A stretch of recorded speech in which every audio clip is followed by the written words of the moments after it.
Hello dear student, welcome to my channel. ચાલો અહીંયા આપણને એક સંબંધ R એ ગણ n પર R બરાબર ક્રમયુક્ત જોડ AB જ્યાં A બરાબર B માઇનસ 2 અને B ગ્રેટર દેન 6 હોય એવી રીતે વ્યાખ્યાયિત કરીને આપેલો છે. હવે એમાંથી આપણને ચાર ઓપ્શન આપ્યા છે, એમાંથી આપણે શોધવાનું કયો જવાબ આવશે. તો દેખો, સૌથી પહેલું ઓબ્ઝર્વેશન અહીંયા કરીશું. B ની વેલ્યુ કેવી કીધી આપણને? 6 કરતા મોટી. તો આ જે ફોર્મેટ એ બધી AB જેવી દેખાય. તો એમાં સેકન્ડ એલિમેન્ટ B કહેવાય. તો આમાં તો કેટલો આપ્યો? 4. તો આ તો ઓપ્શન જ નહીં આવી શકે. હવે બાકી ત્રણે ત્રણ ઓપ્શનમાં કેવું? બી 6 કરતા મોટો. હવે ચેક કરો, રિલેશન કેવું વ્યાખ્યાયિત કરીને આપ્યું? A equals to B minus 2. મતલબ પહેલો એલિમેન્ટ B કરતા 2 જેટલો ઓછો હશે, મતલબ 2 ની ગેપ હોવી જોઈએ. તો અહીંયા કેટલાની ગેપ આવી? 5 ની. તો આ ઓપ્શન ખોટો. અહીંયા કેટલાની ગેપ આવી? 2 ની. તો ઓકે. આમાં 1 ની ગેપ હતી, તો આ પણ ઓપ્શન નહીં આવવા માટે કરેક્ટ આન્સર ઇઝ 6,8. ઓકે. તો અહીંયા નેક્સ્ટ MCQ આપણને આપ્યો છે f of x equals to 1 minus x cube raised to 1 by 3 અને આપણને f of x ફાઇન્ડ કરવાનું કીધું. તો અહીંયા દેખો, f ની અંદર જો તમે x નાખો તો કેવું બનાવી નાખો? 1 minus x cube. જે નાખ્યું એ 1 minus x cube ની પાવર 1 by 3 જેવું બનશે. તો હવે દેખો, f of x એનો મતલબ શું થાય? તો f of x જેવું થશે. મતલબ આ શું બની ગયું? આપણું ઇનપુટ બની ગયું. તો હવે વિધેય કેવી રીતે વ્યાખ્યાયિત હતું? જે નાખ્યું એ 1 માઇનસ એક્સ ક્યુબ અને આખાની પાવર 1 બાય 3 બનાવશે. તો હવે અંદર શું નાખ્યું હતું આપણે? fx કેવી રીતે ડિફાઇન કરીને આપ્યો? 1 માઇનસ એક્સ ક્યુબ ની પાવર 1 બાય 3. તો અહીંયા 3 પાવર થી 3 પાવર કેન્સલ, માઇનસના અંદર આપી દઈશું. તો 1 માઇનસ 1 અને minus minus plus x cube એની પાવર 1 બાય 3. તો 1 માંથી 1 કેન્સલ આઉટ. તો x cube raise to 1 by 3. 3 power થી 3 power cancel. Answer is x. So correct option is A. ચલો નેક્સ્ટ MCQ આપ્યો, ગણ 1 2 3 4 5 થી 1 2 3 4 5 સુધીના તમામ વ્યાપ્ત વિધેયની સંખ્યા બરાબર ખાલી જગ્યા. તો દેખો, એના માટે એક ફોર્મ્યુલા છે કે જો f એ a થી b પરનું વિધેય હોય અને બંને બાજુ સમાન સભ્યોની સંખ્યા હોય તો એવા કુલ વ્યાપ્ત વિધેય બરાબર n ફેક્ટોરિયલ. તો અહીંયા દેખો કેટલા એલિમેન્ટ આપ્યા આપણને? 5 એલિમેન્ટ આપ્યા. તો એના માટે આન્સર શું થઈ જશે? 5 ફેક્ટોરિયલ. ચલો નેક્સ્ટ MCQ આપણે sine inverse of cos of sine inverse 1/2. આવું કોઈ પણ એક્ઝામ્પલ પૂછાય હંમેશા અંદરથી બહાર તરફ જવાનું ટ્રાય કરવાનું. તો દેખો, અહીંયા શું આપ્યું? Sine inverse. તો આ કિંમતને સાઇનના કયા ખૂણા માટે થાય એ તમને આવડવું જોઈએ. તો આને શું લખી શકીએ આપણે? Sine inverse of cos of sine inverse of sine pi by 6 માટે થાય. હવે તમે આ સાઇન ઇનવર્સ અને સાઇનને કેન્સલ ક્યારે કરી શકો? જ્યારે આ કિંમત સાઇન ઇનવર્સના વિસ્તારમાં જાય. તો સાઇન ઇનવર્સનો વિસ્તાર શું? માઇનસ પાઈ બાય 2 થી પ્લસ પાઈ બાય 2. તો પાઈ બાય 6 એમાં જતા રહેશે, માટે તમે આ બંને કેન્સલ કરી શકો. તો હવે અહીંયા શું બચ્યું? Sine inverse of cos pi by 6.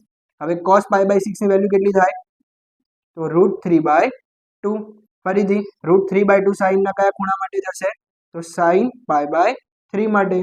Again sine inverse sine ક્યારે કેન્સલ થાય? જ્યારે આના વિસ્તારમાં જાય. તો આનો વિસ્તાર માઇનસ પાઈ બાય 2 થી પ્લસ પાઈ બાય 2. તો ફરીથી તમે બંને કેન્સલ કરી શકો. તો આન્સર શું બનશે? Pi by 3. ચલો નેક્સ્ટ MCQ શું આપ્યો?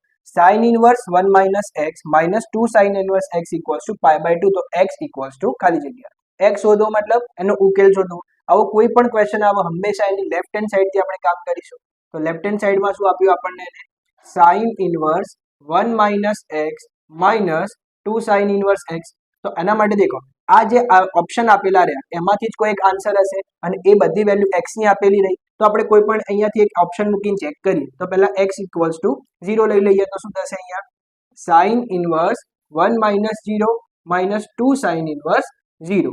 ચલો સાઇન ઇનવર્સ 1 માઇનસ 0 બોલે તો 1. તો સાઇન ઇનવર્સ 1 એટલે પાઈ બાય 2 અને સાઇન ઇનવર્સ 0 એટલે 0.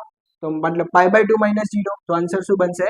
પાઈ બાય 2. અને એ રાઈટ હેન્ડ સાઈડ જેટલો આન્સર બની ગયો. મતલબ 0 ઓપ્શન ઇઝ કરેક્ટ. તો 0 આમાં પણ આવશે, આમાં પણ આવશે. હવે આપણે 1/2 માટે ચેક કરી લઈએ. ચલો તો x ની વેલ્યુ 1/2 લઈએ તો શું થશે? Sign inverse 1 minus 1/2 minus 2 sine inverse 1/2.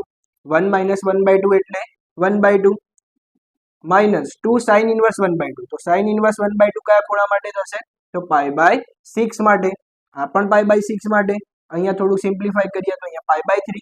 તો pi by 6 minus pi by 3 કરશો એટલે 30 માઇનસ 60 એટલે કે માઇનસ 30, પણ આપણને તો ઓપ્શનમાં શું આપ્યું હતું, રાઈટ હેન્ડ સાઈડમાં π/2, અહીંયા શું આવ્યું -π/6, મતલબ આ ઓપ્શન ના હોઈ શકે, આ બી ના હોઈ શકે, આ બી ના હોઈ શકે, તો આન્સર ઇઝ સી.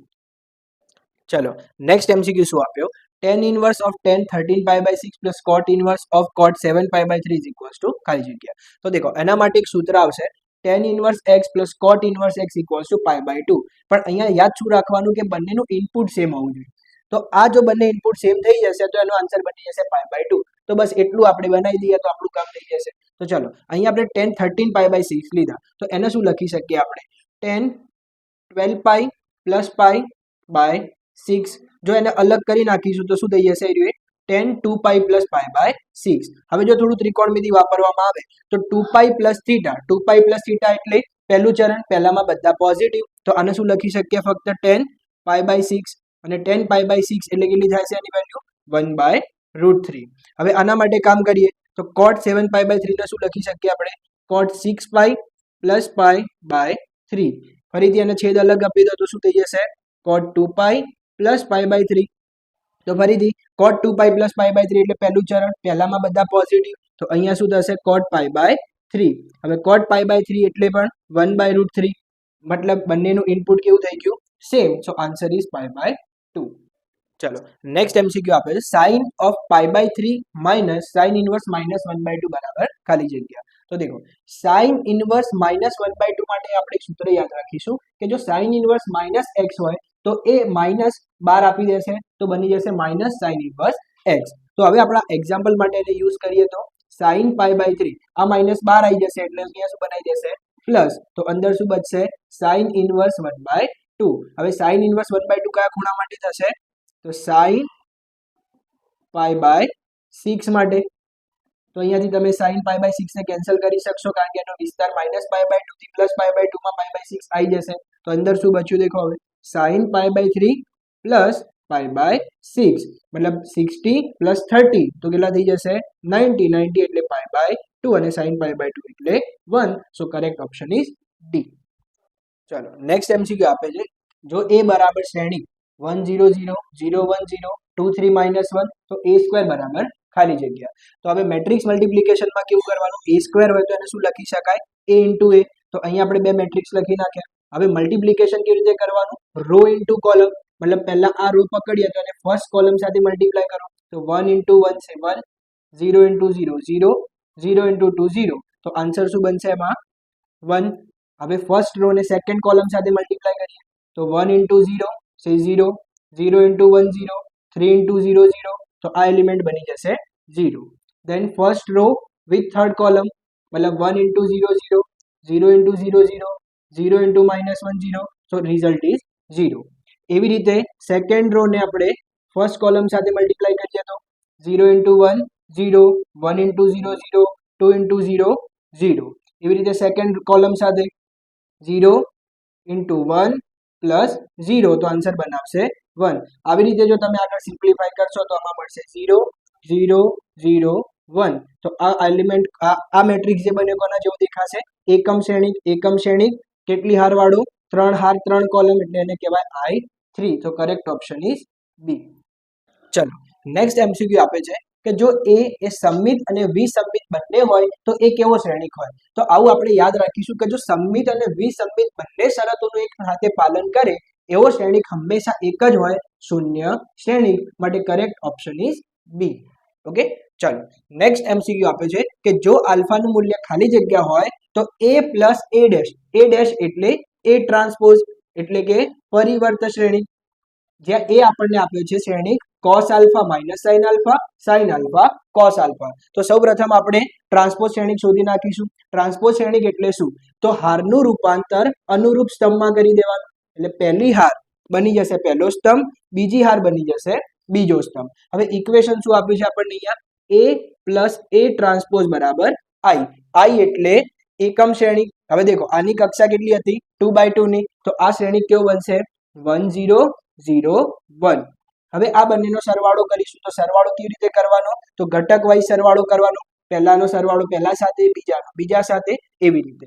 તો ચલો પહેલાનો પહેલા સાથે સરવાળો કરીશું તો શું બનશે cos alpha plus cos alpha એટલે કે 2 cos આલ્ફા.